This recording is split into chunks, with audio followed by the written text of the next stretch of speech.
Hello, everyone, and welcome to Conversations in Horror, the podcast. I'm your host, Kevin O'Powers. I'm also the owner operator of Something Wicked Entertainment Events, and I want to welcome you to our special program today. Now, what we normally do is we take an individual film, and me and my special guest kind of go through that film and critique, analyze, and discuss it. But today is a very special day because we are doing our top 10 best of 2025 films. And to join me on this best of list, I have brought back Mr. Philip Ray, who has been on this program many times and we've discussed this many years in a row. So I want to thank you, Philip, for joining us on the program today. Thank you for having me. And so what we do is we kind of go through our top 10 lists, everyone who's listening. And if one of our films overlap, we kind of say where on our list that film overlaps to, but we will all discuss it at the same time, just so we are not going over the same film. And I guarantee you, we will probably have a couple of surprises for you out there. But before we get started on our top 10, we do want to actually start off with what was some of our worst films of the year that we thought they're like a plague on our brains from last year. And so, Philip, I want to let you go first with your plagues of the year on your brain. All right, so we're just gonna do two to be nice. My number two. So this is the runner-up for, in my opinion, worst of horror movie of the year, and this is something me and Kevin are going to disagree with. But for me, it's the movie Him. So for me, again, as we talked about in our episode, I had a lot of problems with Him. It was my most disappointing of the year because I was like, oh, the premise looks so cool. I can't wait to see this, blah, blah, blah. And then when it came out, I was like, wow, it's not that, it had a lot of promise and it didn't achieve that. Again, I would say Marlon Wayans, great. He carried the movie and stuff, in my opinion, but everything else about the movie was just not that good for me. Okay. And what's your other one? And then my number one worst horror movie of 2025 is Five Nights at Freddy's 2. Oh, okay. The thing with that is, again, with the first Five Nights at Freddy's, that was part of my worst of the year it came out. And with this one, this was even worse. My thing is, I started laughing because of how not scary it was. And yes, and the thing is, already its audience is so kind of torn because it's like, oh, it's trying to placate to its audience, but still trying to have horror moments, but doesn't really read. I'm sorry, when you establish your animatronics walk at the pace of a snail, there's no tension. So there's a moment where when a character's getting chased by one of the animatronics, and he's literally like Scooby-Doo sticks his butt underneath a table, and you see his butt sticking out, and the animatronic looks down. I can't take the movie seriously. And the thing is, if it was campy like that the entire time, I could enjoy that. But it was serious at the same time. It was like, oh no, there's all this seriousness with the Five Nights at Freddy lore, and it's like, it's not serious. I'm like, you either take it seriously or you don't. That's why I think it's Willy's Wonderland, whatever Nicolas Cage was in and stuff. That is how you do it. That if you're gonna do it like that, that is how you do it. And the problem with Five Nights at Freddy's is it takes itself too seriously to do that. And so it's in this middle ground where it's just really stupid. And yeah. All right. So my worst of last year are going to be a bit more obscure, mostly because everyone listening, I watch a lot of the low budget, no budget horror films out there, hoping that I might find a gem amongst the lots of bags of coal out there. So I know for a fact that Philip will not have seen some of the movies I'm about to mention real quickly, because of that fact alone. And some of you out there listening to this podcast may also have never heard of these films. But at the end, I will tell you one that you probably have heard of. So the first one I'm going to mention is Amityville VR. that has got to be one of the worst ideas, much less one of the worst executed films I have ever seen in a long time. Using VR, that mixing with the whole Amityville mythos out there. This is just random people making films with the Amityville in the title in order to sell it, and they sold it, and it's streaming everywhere, so you can go watch this junk of a movie from 2025. The other one is The Candy Store for 2025, which, if you look at the poster like I did, it looks really interesting. But like a lot of these cheap, low-budget films on Tubi, it is worse because it's got horrible acting, horrible cinematography, horrible, and it was a slog to get through. It was that bad.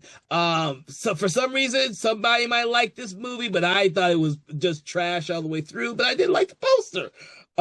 Another one before I get to the mainstream one is I had it written down and I don't want to forget it, but it was Popeye's Revenge. Now last year we had three freaking Popeye movies out there between Popeye's Revenge, which I saw, Shiver Me Timbers, which I also saw, and there's another one which I didn't see. And oh my, they're horrible. It's funny to see someone making a horror film with Popeye, and so I saw two out of the three. But it's just like, it's bad. It's just bad. Oh no, I saw from the trailers, and my thing is like, it could actually be fun if they did it in a way where it felt like it just feels generic because they just take Popeye and put it in a slasher versus there's a lot of Popeye lore you could go with of this and make some fun little Popeye references and go with a camp. Again, this kind of goes with the Five Nights at Freddy's thing of like, they could have gone campy with it, but they take themselves too seriously for it. Yeah. You can enjoy those films. Sometimes I do enjoy them a little bit. Sometimes I don't. But I saw a lot of those last year. But just to mention, there was three of those Popeye movies that came out in the same year, and I saw two of them. The only one that's a mainstream film that had a theatrical release that I say was one of the worst movies I have seen of last year is the one that I've already mentioned on our program in previous episodes, and that is I Know What You Did Last Summer reboot, which I thought was god awful for a reboot. I thought that it was like the biggest travesty of a legacy sequel yet. I can't. What's his name? The other guy, the main guy in it. Do you remember his name? Oh, David Arquette? No, he's in Scream. Oh, I can't even think of his name. Hold But on, I got you. It's Freddie Prinze Jr. See, I knew you get. yes, Freddie Prinze. He's the only one I thought knew what type of movie they were making, because the rest of that travesty of a movie is just god awful. And they have like cameos by virtually everyone. You have cameos by Sarah Michelle Gellar. You have cameos by Brandy. I was like, this movie is god awful. It was a travesty to watch this be done again. The television show was immensely better than this piece of junk movie. And I'm sure they hope to make more of them because of the way it ended. And I hope to God that they don't make any more. Well, it made some money, so it's very possible. It didn't make like Scream amount of money, but I didn't know what the budget was relative to how much it made. It made 65 over 18. Isn't that crazy? Like they could actually make a sequel to that piece of junk movie. Oh my God. They probably won't, because I don't think there was a good reaction to it from audiences. Oh no, it did not get good reviews. And actually, going on that, I do have an honorable mention for me, Anaconda. So another legacy movie where they basically it felt like they were trying to do a Tropic Thunder, but the problem is Tropic Thunder is so amazing because it knows how to satire correctly. Anaconda did not know how to satire correctly. The problem with Anaconda is it still tries to be serious at moments, and it's not interesting. Also, sorry, when you establish the fact that Anaconda doesn't really kill anyone in the movie because you keep retconning people's deaths, you kind of don't care anymore. And they kept doing that. They kept retconning people's death, and you're like, Oh, well then why should I care? It's like imagine watching Halloween and then every time you see Jason, you see Michael Myers kill someone, and then later on they pop in the movie, they're like, "Oh, actually, I survived." You're like, "Oh, so then I shouldn't care anymore." Yeah, I still have yet to see that one. So that one I it's now streaming. I can go watch it streaming. I think it's on Netflix or somebody. I can't remember. I have too many streaming services. So my wife wants to see it. Remember what I told you? She I saw know the trailer and she wants to see it just because she thinks it's gonna be funny. So I it's not even that funny. can't tell her no to Paul Rudd. Paul Rudd. She'll watch anything with Paul Rudd, dude. Yeah, it's between that and Death of a Unicorn, he's had just meh recently with the horror movies. So I'm sure he'll do more. He's a very versatile actor. So he just Oh gets yeah, yeah. So all right. So you ready to start off our top 10? let's do it. All right, so I'm gonna let you go first with your top 10. I mean, your number 10. Okay, so you go with your number 10 first. All right, so number 10, and I talked about this for the viewers to listen, talking to Kevin off mic about this first was I really focus a lot on what horror means to me with some of this, and some of this stuff, there was certain movies that classify themselves as horror. I'm like, they don't, it doesn't really say horror to me. And I also, in a general movie sense, I would move some things around, but because this is the top horror movies, there's some rankings that got moved around because, in my opinion, this did a horror movie better than others. So my number 10 is Good Boy. So Good Boy, for our viewers to know a little behind the scenes, me and Kevin saw this together and stuff. We went to go see it and it was really good. Good Boy is it's an indie movie about it's a horror movie, but from the dog's perspective, and that was done really well. Again, what really makes the movie for me is the behind the scenes when you see like how they made the movie and stuff. That honestly, that just made the movie. Like it honestly makes you really, if you're a film goer, it makes you appreciate the movie a whole lot. Yeah, I said that when I need to rewatch it again, having seen all the behind the scenes stuff after we saw it at the theater. I still need to rewatch it again before I have a clear picture of where I would place that. But that's definitely a movie I'm definitely going to rewatch again because of that. And it did not make my top 10, but it was really close. I think I had like 13 out of the 20 I originally did. So it was really close up there. All right. For my number 10, I had to go with a tried and true one because it was a good film to end on the franchise in theory. So it did a good job of that, and that would be The Conjuring: Last Rites. I'm a fan of the Conjuring films, and I think that the Last Rites did a good job ending what could be a solid 4-part film series right there, and it's mostly because of the two fucking actors, Patrick Wilson and Vera Farmiga. I don't think those films would be nearly as entertaining or well done if it wasn't for the two leads in those films. Without them, they are the glue. They are what keeps us as an audience member watching these films. Even though they do add in some younger actors and characters in here to maybe spin off from this main film franchise, this was a good ending, in my opinion, on the main character's story arc between these 4 films. And I hope that they do not go back to visit these two characters and they just do something else, because this was a good ending for them story wise, and they did it real well. It may be a little bit softer than most people want it to be. They thought that maybe Patrick Wilson, Ed Warren would die or something, but that's not the story that we want to leave with. That would just be disappointing as an audience member to have that be the last film where he dies. So it was a very good ending for my opinion. Also, if we're keeping it to be, how historically accurate, neither the Warrens died during a investigation. Nah, but to be honest with you, I think there's a lot of like when films like this make more sequels, they try and steer even more clear away from the original intent of these. But in general, all 4 movies did follow a story based on one of their investigations. Now, how much of that is actually, factual is all up to debate because there are people who don't believe that they were real psychics and investigators to begin with. You have to you have to think about it yourself as an individual in to believe whether or not you believe that Ed and Lorraine Warren were actually paranormal investigators and what they saw and experienced was real. I think the films did a really good job overall with that. Some of the spin-offs maybe not so much, but I think the core four films did a really good job. Yep. All right, so what's your number 9? All right, so my number 9, and again, this is why I did my little vamp before I started this list, is because, again, as a movie itself, maybe I would put this a little bit higher, but as a horror movie, it didn't, okay, is Guillermo del Toro's Frankenstein.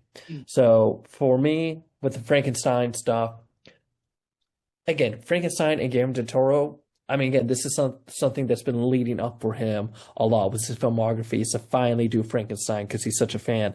The problem is because he's a fan of Frankenstein that it does things.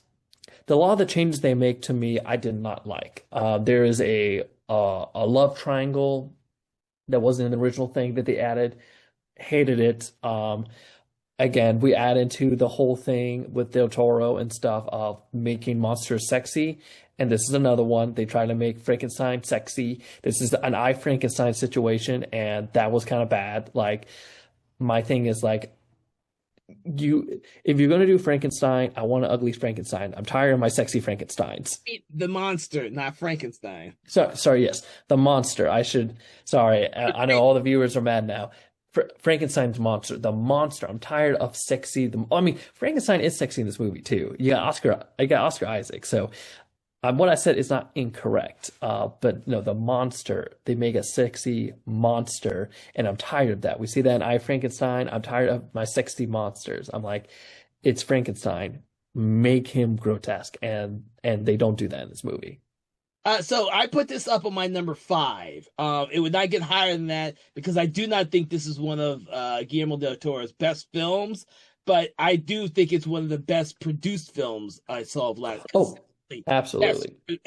Producer. I think I'm the opposite of you though. I think they should have went further with the so-called love triangle, but not with Frankenstein between the creature Elizabeth and of course Frankenstein's brother, who in the other stories is much younger, and here is much older and more or less a financier of Dr. Frankenstein's experiments. I liked all that. I just thought that I would rather watch a movie based on that love triangle with Frankenstein's monster than I would about Frankenstein himself.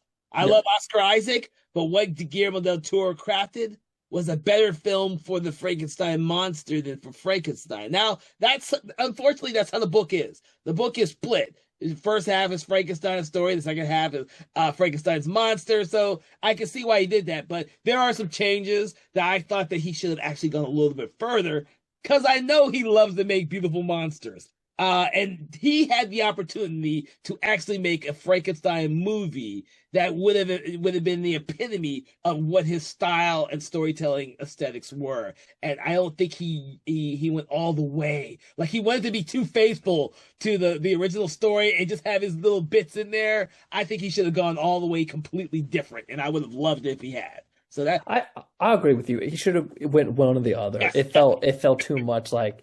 It was like the changes he made. It's like, why would you make that change, but then not make a change here? It was inconsistent. Yeah, and I think he just wanted to be a little bit too faithful to the source material. So yes, I will agree with you on that one. But the production design's great, and I know it won some Oscars, and it deserves it. Like, the production design's amazing. Production design, I love the costumes, love the music and cinematography. The movie looks fucking brilliant, just like past Del Toro films. So yeah. Right. My number 9 is, I don't know if this one's gonna be on your list or not, because I think I like this one more than you did, which was Wolfman. I love fucking Wolfman. Yeah. See, I loved Wolfman because it was so. I love the different. I love the fact that the whole story took place in one night. I love the fact that now I'm not one. This is probably the one film where, what's her name, the lead? I can't remember her name. Shit. Who's phenomenal in Ozark and everything else. I can't remember. Julie Garner. Julie Gardner, love her and everything else. I don't actually think that her and the other guy who plays the Wolfman actually had a really good chemistry, but I No. really, really loved what they did in the original ideals that were flowered from this because I am surprised they were bold enough to make some of the decisions that they did. Now, the design I thought I was going to hate was the Wolfman, but I was after seeing the movie. Like that was one of the reservations. I was like, I don't know about the look for this monster. I don't know, but I thought it fit the story that was being told. I was entertained and engaged, and I thought it was really well done. Now, like I said, I know a lot of people are not expecting what the hell that movie was. Like I'm wondering if this is going to be a movie that 10 or 15 years down the line, people will be more likely to appreciate it for what it before what the Lee Winnell was trying to craft as the filmmaker behind it, because he wasn't trying to tell the same story that had already been told, much less the one that was told by Benicio del Toro in the last Wolfman movie. So, which by the way is also a good movie in Yeah. its own way. No, again, my problems with Wolfman is I get what he was trying to do. The problem is that I don't like it when the movie has to be like, hey, just so you know, here's the message we're trying to tell you, the metaphor, in case you can't realize what the metaphor is. I hate when they have to do that. But the second of all, like I loved the practical effects. I love I was fine with the design with Wolfman too, and I like some of the effects they were doing up with the Wolfman transformation. What I didn't like is you hit the nail on the head on one of them was I did not like the chemistry on the main two. Go ahead.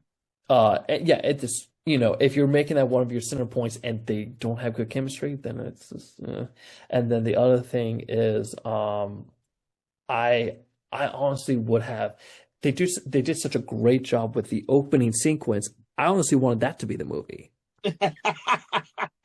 I can see that actually. I can see that. Yeah, I can see that. And like I said, the thing that surprised me is it takes place all within one day. I was not expecting that when I watched the movie, and that's why I need to rewatch it again because I already know that the main characters had like issues with their relationship to begin with, and maybe trying to redevelop those over the course of one day wasn't like a realistic possibility. I don't know. I need to rewatch it again to kind of suss that out because, like you, I think me and you agree that was kind of like the weird thing about that was their chemistry. I don't know if that's the way it's written or if it's just the actors didn't have that chemistry or what. Because I usually love Julie Gardner and everything she does because she's just fucking phenomenal.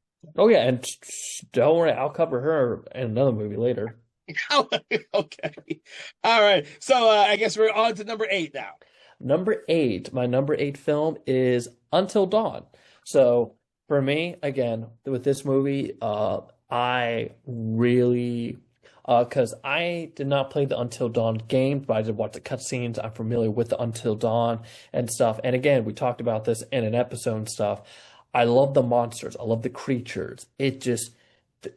I would have ranked this higher if it had done like when we get the creature sequence, all the creature sequences are great. Again, it felt like the studio. I was fine also with them doing a different plot than from the video game.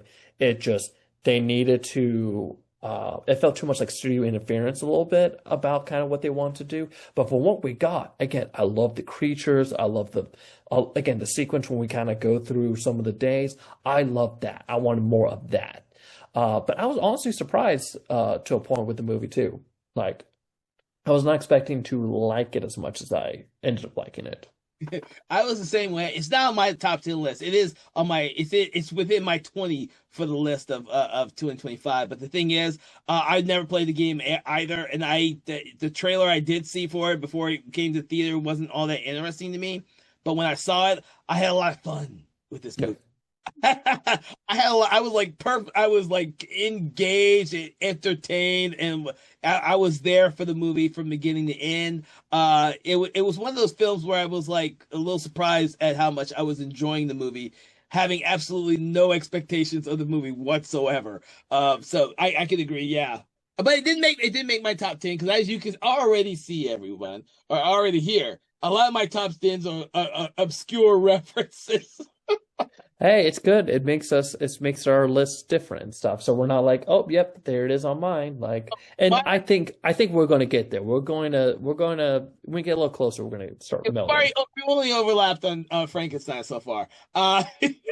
But I'm 100% sure my next film is not going to be on your list. And it's not going to be on many people's list. But I'm going to talk it up as much as I can because I think it was absolutely a really good movie. And my number 8 film is The Strangers, Chapter 2. The movie I didn't think was going to be any good. I am talking up because I didn't care for the first film. But what I really, really fucking loved about this film, other than being surprised and shocked by what they did, is and I've never seen this in a horror film ever, where they had a man versus man versus nature, and a man versus himself story, or I should say woman, because it is a woman. Yeah. In the whole movie, and they gave equal screen time to all of that while trying to give you as an audience member snippets of the history of the strangers themselves, which I was not expecting. Like we don't ever get like any type of backstory with these characters because they're just killers, and we don't get reason why. But the film does a good job of balancing that with the main character who's being pursued by the strangers, has some weird and fucked up incidences in nature. And I'm not going to tell you because it was a shock to me when I watched it, and I want it to be a shock to everyone who has no idea about the movie. And then she is constantly battling herself because she doesn't know who to trust, who's not out to get her, and then she starts hallucinating at points where every stranger becomes one of the strangers pursuing her. I thought that was a brilliant mixture of all of them. I have no idea how the third film's going to wrap that shit up, but I love the second movie, and I'm gonna try and talk as many people into it who were dismayed by the first film. Yeah. Yeah, no, I've heard exactly what you said. I've heard and stuff. I didn't go around seeing it because I hadn't seen the first one and I didn't want to jump into it. But yeah, All right. So that being said, what is your number 7? the number 7 for me is The Monkey. So The Monkey is, again, it's another Stephen King, and honestly, like I remember when I first watched it the first time, I was like, I liked it, but I was like, this is weird. But as the movie settled more in my brain, I appreciate a lot more and more of like, again, the practical with a monkey looks great. You have a double casting situation, which was a little weird originally, but again, I did like the actor. That is Theo James. I thought Theo James did a good job, especially being double cast and stuff. But no, I mean, it was overall like a very fun but weird movie, and I liked it. I digged it. Dude, I had that as my number 3. I fucking love The Monkey. I haven't enjoyed a Stephen King adaptation in a very, very fucking long time. And I was floored by The Monkey. I think the last one I really, really liked was The Mist. I don't, everyone, I enjoy it in It Chapter 2, but really, I've already seen it with the Tim Curry version, so it wasn't really that new to me. But The Monkey, oh my God, did I enjoy the hell. I am so glad I went into that movie not knowing shit. I went in there not knowing shit, and I was like, oh my God, this movie is so. And Theo James, who I've enjoyed in other movies, but he's never left an impression on me. I thought he did a brilliant job in this film with both of the title characters, the dual role. And I was like, oh my God, this movie is so damn good. I just hope so many more people get to watch it and experience it because it is good. And it is a fine example of a really good Stephen King adaptation movie, especially right now when we're getting a crap ton of remakes right now. So it was refreshing to see this one. And that's why I had it as my number 3. Oh yeah, no, this was 2025 was a good year for Stephen King adaptations. Like with this, with The Long Walk, with even though it's not a direct thing, but like related to it, the Welcome to Derry, it was overall like Well, Welcome to Derry, The Life of Chuck. He had Life of Chuck, yes, man. like I mean, dude, like it's like being revisiting. Like, oh man, and I still haven't seen The Life of Chuck yet, but I will. I will. yeah, me too. My number 7. I hope I don't know if it's like I don't know if we talked about this one yet. But I loved Bring Her Back. I did not see that. I loved Bring Her Back. I thought that was really clever, and it put me on the edge. And I was like not expecting it, but expecting a little bit because of the filmmakers who did Talk to Me. Talk to Me. That's right. name for the movie. Talk to Me, right? Yeah. Uh, and so I knew they were going to be just a little bit off, and they were, and it was refreshing, and it was new, and they didn't explain everything. So by the end of the movie, your brain is still wondering what the fuck you just experienced, and it just stayed with me. The movie stayed with me, and I really enjoyed it. That was another one I wish I had seen at the theater that I did not catch at the theater. But yeah, bring her back. So, what is your number six? My number six is Weapon. So talking about Julie Gardner again, another horror movie she was in. Weapons is weird, right? Because for me, as a movie, I I really had a hard time ranking this one because I think the horror parts are the weakest parts for me personally. Because again, I think the jump scares were unnecessary, didn't really add anything. If anything, it was more of a drama mystery to me. So this, but I put it on because it's technically a horror movie. But like, I thought the horror elements were not that good, but the drama was great. Julie Gardner's great. Josh Brolin's great. The whole cast is great. Um, again, Aunt Gladys is great. I was kind of surprised she got a Academy Award or an Oscar for her role, but also good for her, like I was praying for her the whole time. I was like, every time her name came up for award ceremony, give her the fucking guard, give her the award. She deserves it. Give her the fucking award. yeah, so she got it. I was like, good for her. So like I had to put the movie on to the credit of that. But again, I still like overall the movie is so inventive, it's so different, it's so fun. It's such a good again, like Zach Cregger, he is a great filmmaker. I can't wait to see what he does with Resident Evil. Again, Barbarian was good. He's a good horror filmmaker. So I love Barbarian.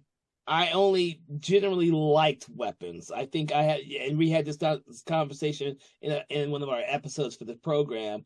And those issues they just nagged at me when I was putting together my list. So I did not end up putting into my top 10.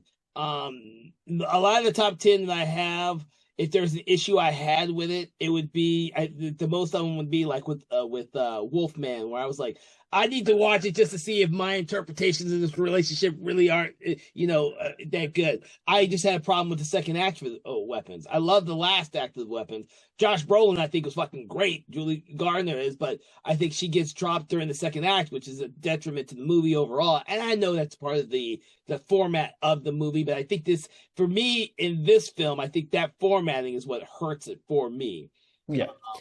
Again, I think it tries too hard to slip in its horror elements, and I think it does a detriment more than a benefit to it. Because again, I already know who did it from the first time you jump scare the character. I'm like, well, okay, I guess that's who did it. Oh, Jesus. What was that? Was that your number six? That was my number six. So my number six is the one that Philip already put on his worst of the year, which is him. He knew I was gonna Yeah. put him on mine. I fucking loved him, and we did not see. This is one of the great things about the show. We did not see the same thing in this movie. I fucking loved him. We did a show on it, me and him, and I've already talked about him enough to hopefully convince more people to give it another chance. But for this podcast here, it's one of the highlights, not only from in my opinion, the Wayans' performance, but I love the cinematography and music in the movie. And I thought that in a lot of movies I thought this year that were being clever and different and exposing horror fans to different types of stories that are not easily digestible. Like with Wolfman, it may have strayed too far away for most audiences. I think him did the same thing. And just like some of the stuff that's in Weapons or in Bring Her Back, I think these movies right here are not traditional horror films. And either some audiences give it or some audiences don't, or they're just too crazy for any audiences get, which is where I put him. So him ended up being one of my favorites of the year at number six. So. Gotcha. And then what's your number five?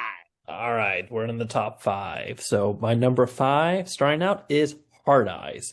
Again, this was a movie not on my radar, and then I was hearing, like, I saw the trailer and I was like, oh, this looks kind of generic. And then heard the reviews were really good. I was like, okay, I'll give it a shot, and I fell in love with it. We already did an episode on this one. Again, a rom-com horror movie would not think would do as well as like blend so well, but it was peanut butter and chocolate for me. It was just so good. It was so, again, the leads carry the movie. They're so good. Again, the only thing that was bad was, as we talked about, the third act Mm. is a little weak with the killer reveal. But again, I think there was so much pause. There's so much good chemistry, and it does the first rom-com horror stuff so well that I still love the movie.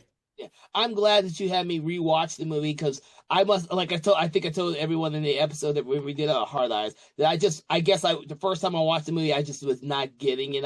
It was not clicking with me. But you obviously told me to give it a rewatch for the show. I gave it a rewatch and I enjoyed it immensely more than I did the first time I watched it.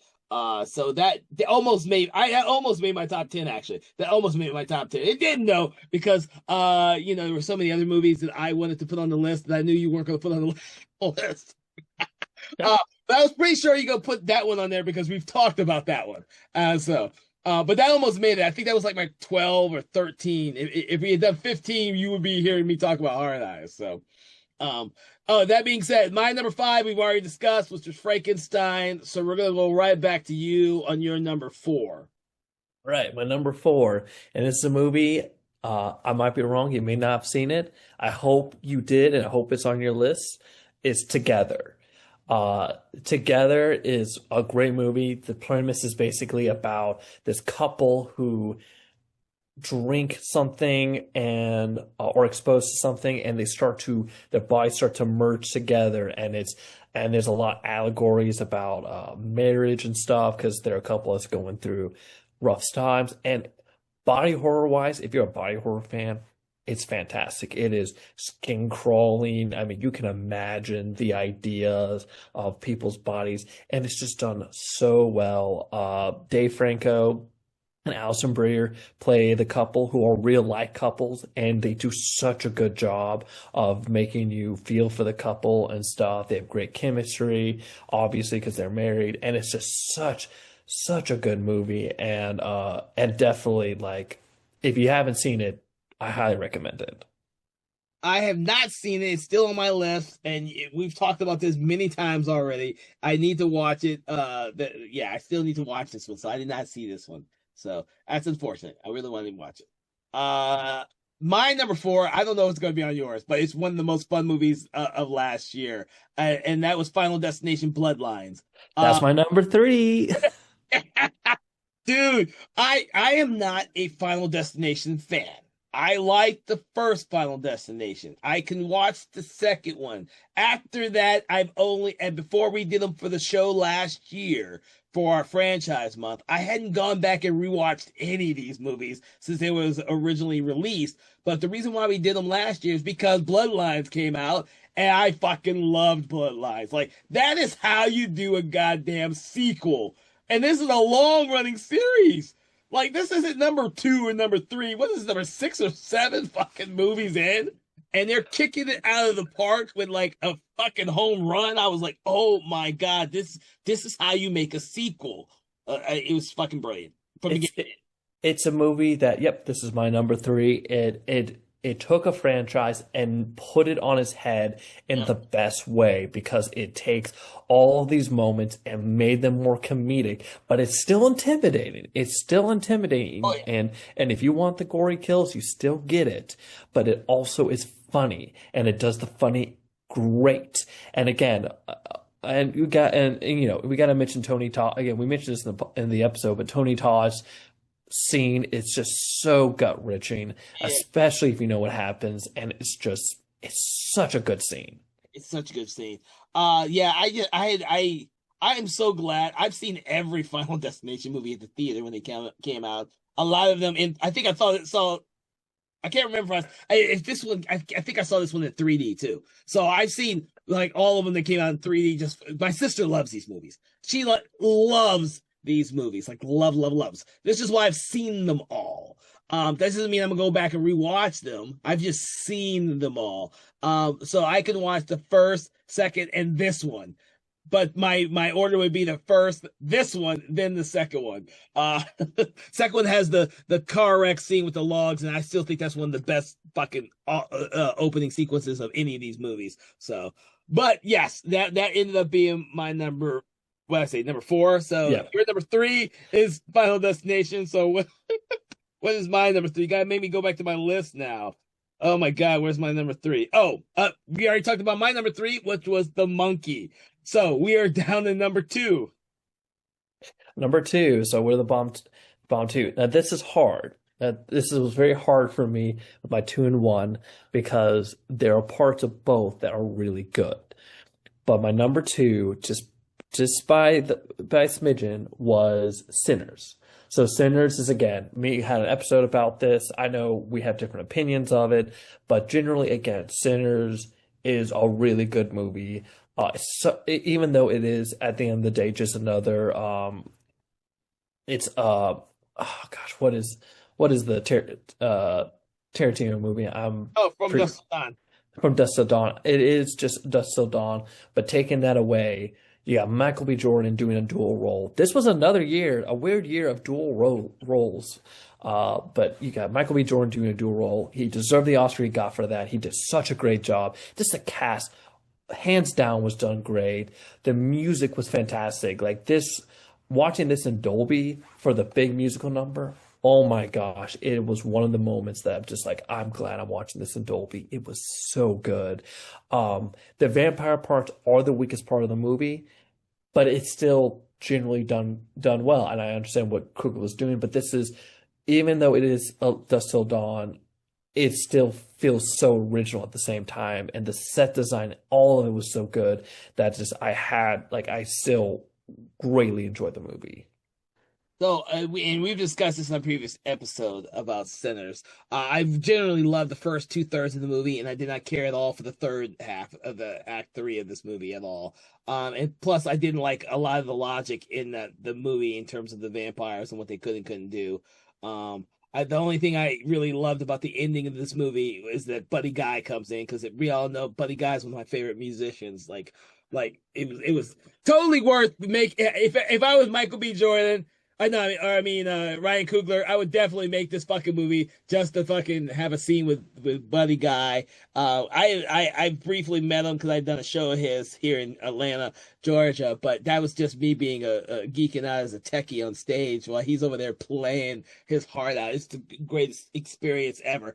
So watching him in the movie is great. I just don't like the third act of this movie. This makes it like maybe the top 15 for mine, and it's the whole reason the weapons didn't make my top 10. The weapons is the second act that fucks it up for me. In this movie, it's the third act that fucks it up for me. If it was something else that had been retooled in both those movies, it probably would have been in the top 5 for me, both of those movies.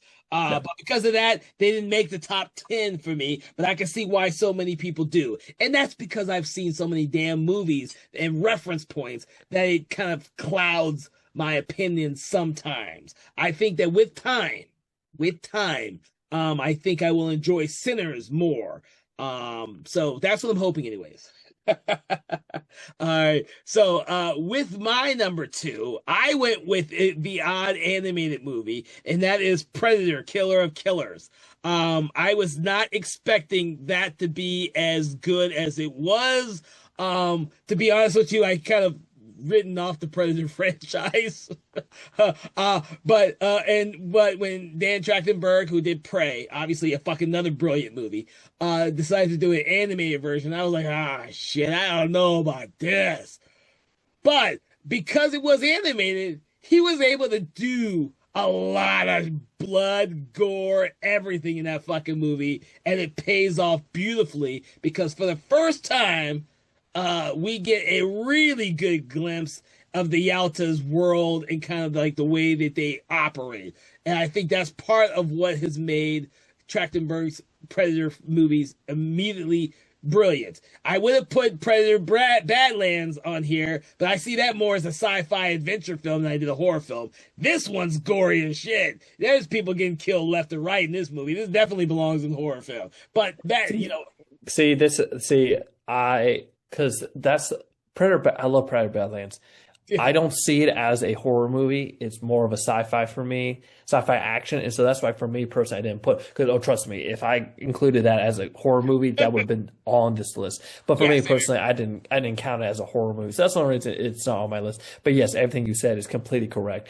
The fact doing a semi anthology and seeing doing Dan Trachtenberg is so smart because he's giving Predator fans what they want for years. They've been wanting, I want to see the Predators versus Vikings. I want to see Predators versus this, versus Samurais. And they do it. And they do it well. And that is how, again, Dan Trachtenberg, as long as he's attached to the Predator movies, they're all good. Like, he has had 3 out of 3 with his Predator movies. I'll agree with you on that. The 3 out of 3 is definitely, yes, I will definitely say that. But the funny thing is, now that we're down to number 1, I'm thinking that we're both have the same film as our favorite film of the year.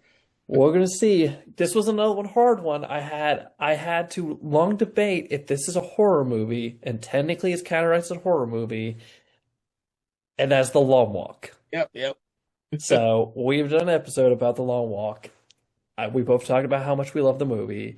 Again, talking about Stephen King adaptations, great year. Last year was a great year for that. And again, for me, I will gush about this movie all the time because to me, again, yes, we have seen the Death Games before, but what I love about this movie is the brotherhood, the camaraderie, the whole, they'd be like, yes, I know we all have to die except for one, but I don't want any of us to die. And it's so compelling. And you just feel every time a boy has to go, you feel it. And even the bad boys and the sub are not really bad by the end.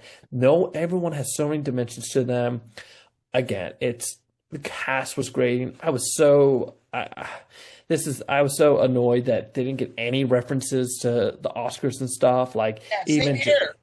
But honestly, the only reason Sinners got any references, I honestly was surprised Weapons got anything, but Sinners, I'm not surprised because that is the most general public horror movie and stuff. But you know, when you get thrown with a horror movie title, a lot of times the Oscars don't even look your way most of the time. So they don't like depressing horror. They really do not. Depressing horror never gets noticed the way it should, and this is depressing, but it's so well done. And this is where Stephen King's writing prowess with some of his best stories comes from. Rita Hayworth of The Shawshank Redemption, which became The Shawshank Redemption. The Body, which became Stand By Me. These are all horror stories wrapped around drama and family and friends and camaraderie as it goes, and they are just really gut-wrenching in some. This is just the most gut-wrenching out of all of those. You know, Stand By Me, none of them die at the end, but they feel like they have died because they did all this to find a fellow young boy's body, and they realize what they've become by doing it.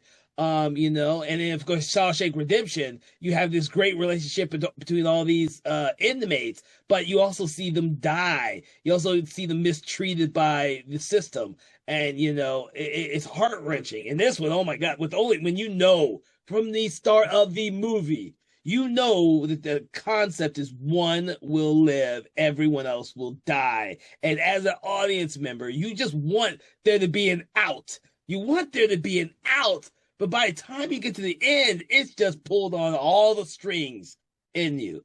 Pulled on all the strings. And when that first boy dies and stuff, because because the first kill's on until like I think 30 to 45 minutes into the movie, and when it happens, you're like, oh. And it's, again, they don't shy away. They make it brutal as possible, and it immediately sets the tone for the rest of the movie. And the movie didn't do well and stuff, and of course, because, like you said, it's a depressing horror movie, and people don't want to go see that. No. But the thing is, if you go and see it, I think it's worth seeing because, again, it's just done so well. I think, like The Mist, I think this film will be remembered long after it's played and it's found its audience on streaming and everywhere else. Like The Mist, as much as people talk about it, they talk about it because they've now seen it. It's the same. I believe it'll be the same way with this film, which is opposite of The Monkey, which is my other favorite movie, Stephen King adaptation of the year. So I was really, really happy about last year and the Stephen King world because we got a lot of great stuff last year. We did. We really did. Oh yeah.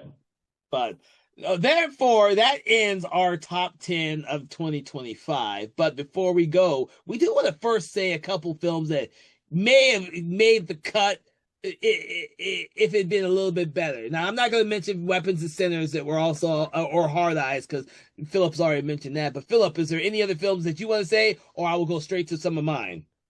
You go to yours. I'm gonna look at my notes to remind myself about if there were any.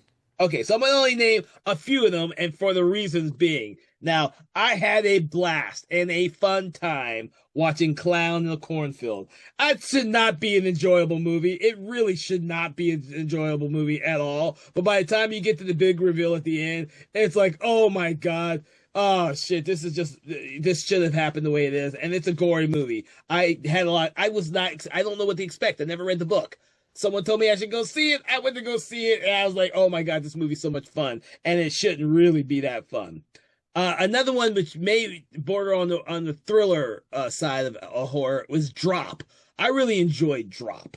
I don't Yeah, know. that's another one. It would have been on my list, but technically, this It's is the weird thing of like it's more weird. of a thriller. Like I talked about this off mic to Kevin, but Companion would definitely have been made my list. But it says it's a horror movie, but I don't see it as a horror movie. It's more of a thriller, and that comes into your own individuality of is a thriller horror and. Technically, trust me, I did a lot of research about it. Thrillers are technically not horrors. They're horror thrillers, but thrillers are not horrors by nature.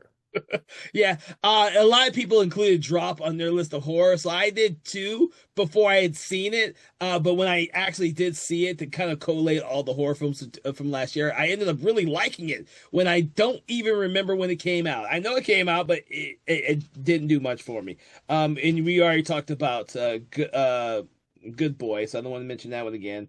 Another fun one, which I don't think is horror either, but is put on the list because the first part is horror, is Megan 2.0. I don't care what anyone said. That movie's not horror, but god damn it if that movie isn't fun as shit. That is a hard sci-fi movie in my It's super fun, but yes, I agree. It completely jumped genres. yeah, it jumps genres real fast. It's kind of like Happy Death Day to You. I was like, it jumped genres. I don't think it's horror. People put on their list. Yeah. So it could have made it, but it didn't. Do I have any more? Oh, another one none of us mentioned. I do want to mention. I think this last one that none of us mentioned. It was this Troll 2. I really enjoyed the fuck out of Troll 2. I like the first Troll, but it's kind of hard to decide whether or not these Troll movies are really adventure thrillers or horror films or how they kind of make them out because they come off as being like like the Mummy, the Brandon Fraser Mummy movies. This is exactly the tone these movies are. And I enjoy the hell out of Troll 2. I love the first Troll. But I don't know how many people are putting Troll 2 on the list, but I do think that it should be watched more. But because it went, it's straight to streaming here in the States on Netflix, it may have not been seen nearly as much as I would have liked it. But yeah, Troll 2 is the other one. I think that makes up all the films that I have to talk about. So I'll go ahead and do mine then. So again, I mentioned earlier, but Companion would have definitely been on this list high, probably on my top five if I include it as a horror movie. It's not really horror, it's more of a thriller, even though if you look it up, it says it's horror. It's not horror, but so good. If you can walk into that movie blind, you will love it. It is so good. It is so good. And Sophie Thatcher kills it in that, we talked about her in another episode with Heretic. She just Yeah. nailed it he's been nailed out of the park with some of the recent movies she's in. But yeah, Companion, go see it. Don't look too much into it. Just walk into it blind. It is so fun. Some other honorable mentions or just horror movies to mention and stuff. Another one is going to be we didn't talk about Death of a Unicorn, Mhm. But like again, Death of a Unicorn, like again, it was okay. It just could have done better. It was one of my more disappointments of the year. Yeah. It wasn't good. It wasn't, I mean, it wasn't great. It wasn't bad. It was just in the middle of the line there. Yeah, that was one of those type of movies. It was kind of like the same thing I felt about Opus. Opus, John Malkovich is fucking brilliant in that movie, but the movie as a whole is just kind of okay. It's Yeah. interesting. It doesn't go far enough for me. It's okay. But John Malkovich looks like he's having the greatest time of his life. But I don't know if you saw Opus. But John Malkovich, dude, it's like he channeled that spirit from being John Malkovich in another movie called Opus, and it was just his performance is just great. If anyone, he should have been also nominated, but no one's gonna nominate a movie that's not that good except John Malkovich. So Yeah. Another thriller, Locked, with Bill Skarsgård and Anthony Hopkins. That was I enjoyed that. It was fun. Again, it's uh the pacing got a little weird, but that was again another fun one. But that was more of a thriller and stuff, so I didn't include that. We talked about Dropped, love Dropped, but that was more of a thriller. Um, Another one that could have done better is Black Phone 2. The thing is, again, I love the first Black Phone. That was one of my favorite movies the year it came out. And when they announced Black Phone 2, I was like, and when it came out, I was like, yeah, they tried too much to make it a Nightmare on Elm Street, and it's very obvious, and it's really disappointing because I still like Ethan Hawke as the grabber, and I love some of the designs they do, but it's just okay. And again, it's just wasn't as strong, which is funny because another movie that did the reverse of that is 28 Years Later, where 28 Years Later, that probably would have made my top 10, except Bone Temple came out, and it made me like the 28 Years Later worse because Bone Temple's done so well, so that it does the tissues between the two terrible, and so yeah, so 28 Years Later went worse on my list because of that. Because it would yeah, have made it. well, see, I kind of see 28 years later in Bone Temple like I do The Strangers Chapter 1 and Chapter 2. I was like, I love, and me and you talked about the Bone Temple a little bit. I love that one much more than I love the first one. I thought some things were interesting, not, in the second one. I really enjoyed the second one more than that first one. But Chapter 2 of The Strangers is the same way. I enjoyed the second one. I could give two shits about the first one. So it's funny that you mentioned that. I need to go back. We have to talk about that on the show. The 28 years later, we need to talk about that franchise at some point. So We do. We definitely do. I'm gonna make a quick mention of a horror TV show that came out last year, but what is not a movie is, I said it earlier, Welcome to Derry, Mhm. phenomenal. It's so good. Again, it does everything so well. Again, you got Bill Skarsgård back at to play Pennywise. He does such a great job. He's so intimidating. The way they're leading up to more season with that is really interesting. There's a lot of Stephen King references. They tried to tie in some of the stuff with like The Shining and stuff, and I think that's done well. Like again, just hands down, uh, probably my favorite horror TV show of last year is Welcome to Derry, and I highly recommend watching that. All right. So, are there any other films you'd like to mention? Good, bad, or ugly? Uh, Nope, that's it. that's All right. I don't have any more films per se that we kind of touched upon a lot of the movies. I think we touched upon all the ones I had not seen that I still need to see. I tried to watch as many of them as I could. I will say that I have not seen I did not see, Anaconda, which I wanted to see, and I didn't see Ash. But I think that's about it for me. I think we pretty much exhausted. Oh, I didn't see Dracula either from Luc Besson. Yeah, I've seen and that. So see together, that's good. Again, but yeah, no, I mean, again, last year I would say it was a good year of horror. Oh, I'll make one more reference, two more references, and these are again. this is going more into the TV show category, but Alien Earth came out. It was okay. For my Alien fans, it does things generally good. There's a couple. It breaks down more of the alien mythos, which is great. Does a couple things that aren't that great, and then for my Marvel fans, Marvel Zombies came out, and that was actually not that bad. It was more rated R. You got a bunch of kills and stuff. There's a couple things that again are not the strongest with that, but generally again for to get something out of that, that was done really well. And last reference to a TV show, I'm going to the anime category now. This is The Summer Hikaru Died. It's on Netflix and it's based on a horror manga, but it's really good. I think, Kevin, you would enjoy it. And basically, the premise is about this high schooler who's his best friend dies and but is brought back to life with this mysterious kind of eldritch creature, and it's about him dealing with that. There's a lot of other subtext about stuff, but it's a coming age uh, kind of story with this guy dealing with like his best friend being back to life, but it's not really his best friend. It's just this creature that's inhabited his body. And it's really good, really terrifying, and I highly recommend that. Okay. Well, all right. Well, Mr. Phillip, I do want to thank you for joining us on this conversation in which we discussed our top 10 horror films from 2025. Everyone who's listening, we hope that you've enjoyed listening to us conversate about this. Please make sure to check out our normal, regular episodes.